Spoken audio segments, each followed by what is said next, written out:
Assalamualaikum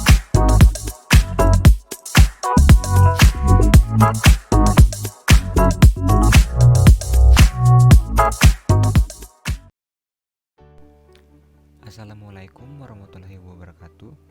Salam sejahtera untuk kita semua. Perkenalkan, kami dari kelompok 5 mata kuliah akuntansi sektor publik Universitas Samratulangi.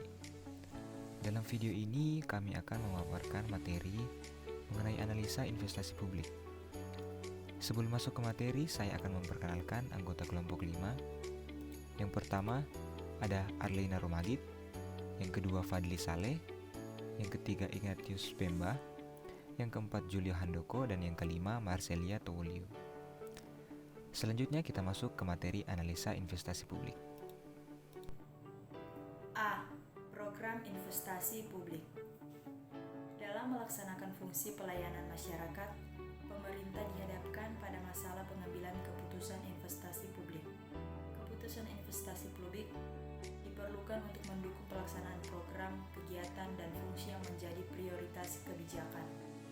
Investasi publik memiliki anggaran yang erat dengan penganggaran modal investasi.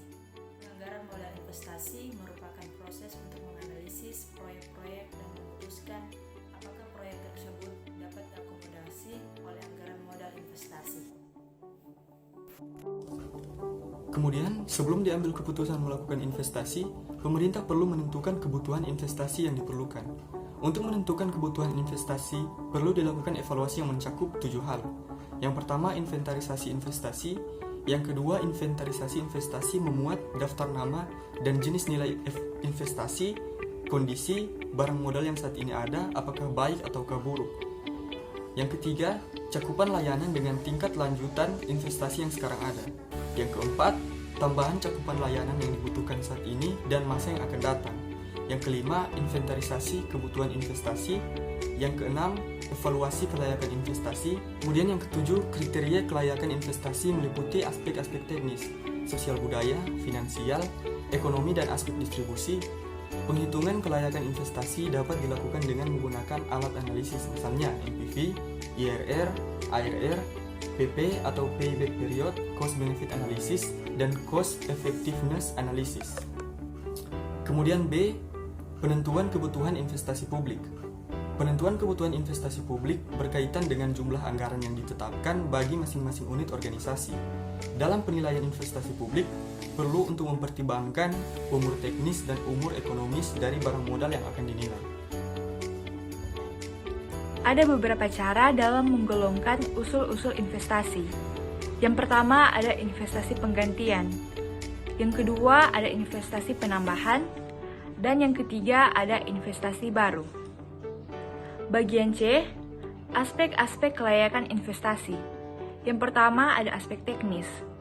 Aspek teknis merupakan bagian penting dari analisis investasi yang harus dipertimbangkan. Dan yang kedua ada aspek sosial dan budaya. Aspek sosial budaya ini menyangkut pertimbangan pendistribusian pelayanan secara adil dan merata, sehingga mampu memberikan manfaat yang besar bagi masyarakat. Yang ketiga ada aspek ekonomi dan finansial. Pertimbangan aspek ekonomi meliputi kegiatan menganalisis apakah suatu proyek yang diusulkan akan memberikan kontribusi yang nyata terhadap pembangunan perekonomian secara keseluruhan. Dan yang keempat ada aspek distribusi.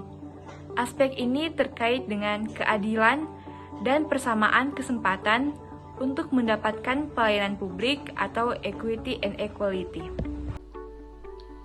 Bagian D, faktor-faktor yang mempengaruhi investasi publik. Yang pertama ada tingkat diskonto. Tingkat ini merefleksikan tingkat keuntungan yang diperoleh dari suatu proyek dengan tingkat risiko tertentu. Yang kedua ada tingkat inflasi.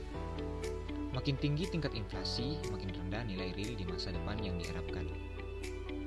Yang berikut yang ketiga ada risiko dan ketidakpastian. Ketidakpastian ekonomi dan hukum, kekacauan sosial politik, tidak ada jaminan keamanan, dan kebijakan yang tidak konsisten dapat meningkatkan risiko investasi.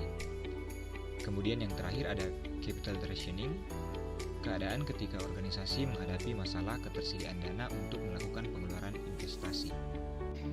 Teknik dasar penilaian investasi publik. 1. Identifikasi kebutuhan investasi yang mungkin dilakukan.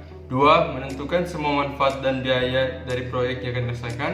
3. Menghitung manfaat dan biaya dalam rupiah. 4. Memilih proyek yang memiliki manfaat terbesar dan efektivitas biaya yang tinggi. Untuk menganalisis usulan investasi publik, manajer publik dapat menggunakan alat analisis yang biasa digunakan untuk menilai kelayakan suatu proyek pada suatu swasta seperti 1. Net present value. Rumusnya adalah cash flow kali present value factor kurang investasi. 2. Net present benefit merupakan nilai bersih suatu proyek setelah dikurangi seluruh biaya pada suatu tahun tertentu dari keuntungan atau manfaat yang diterima pada tahun bersangkutan. 3. Analisis payback period. Rumusnya adalah investasi awal per keuntungan tahunan.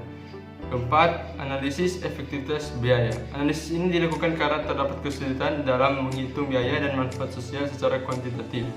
5. Analisis biaya manfaat merupakan cara mengevaluasi suatu proyek dengan membandingkan nilai sekarang dari seluruh manfaat atau keuntungan yang diperoleh dengan nilai sekarang dari seluruh biaya proyek tersebut.